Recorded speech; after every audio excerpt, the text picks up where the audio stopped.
अग्निहोत्र और प्राण शक्ति का महत्व। रोगाणु तो हर जगह है। एक तरह से हम रोगाणुओं के सागर में सांस ले रहे हैं।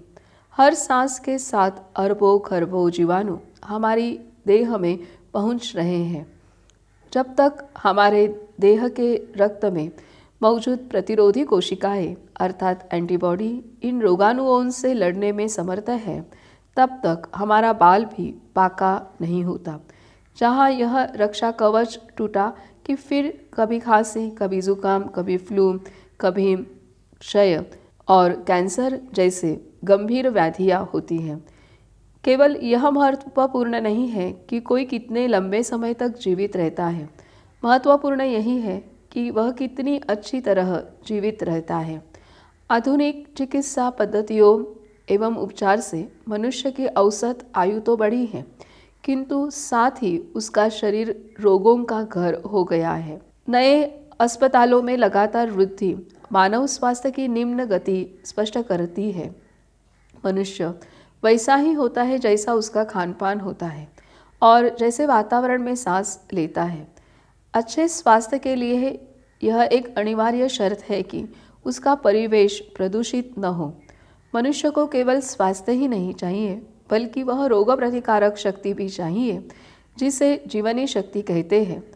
आप तगड़े, स्फूर्तिवान और चैतन्यमय तो रहे ही, साथ ही आपको कोई भी रोग न हो। यदि आपकी जीवनी शक्ति अथवा प्राण शक्ति प्रबल हो तो आप तंदुरुस्त रहेंगे। प्राण शक्ति जीवन का दूसरा नाम है। शरीर अपने सारे कामों के लिए इसी शक्ति पर निर्भर है।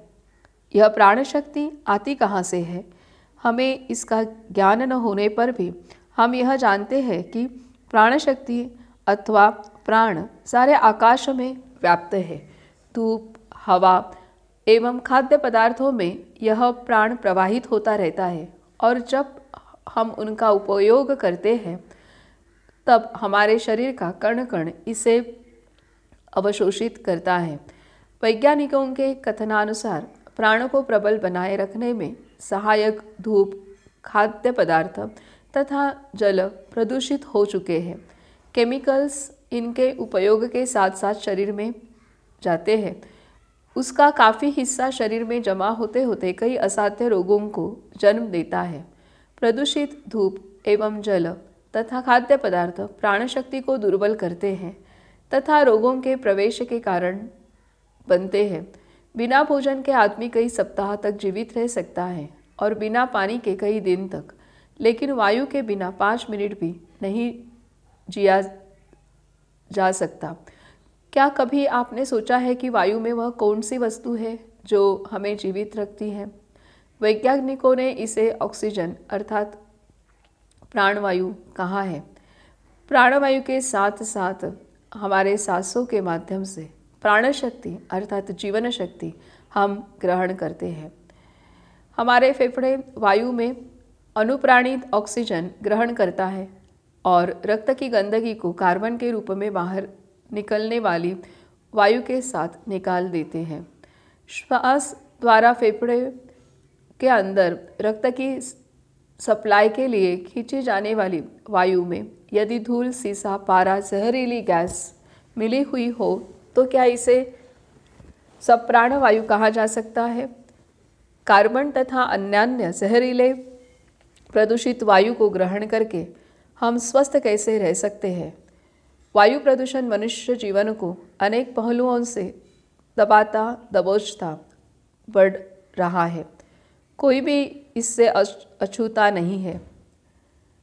स्पष्ट है कि आज वायु प्रदूषण मानव के अस्तित्व के लिए सबसे बड़ा खतरा बन गया है। आज ऐसे भयंकर समय में अग्निहोत्र का स्वीकार हर घर ने करना यह समय की पुकार है।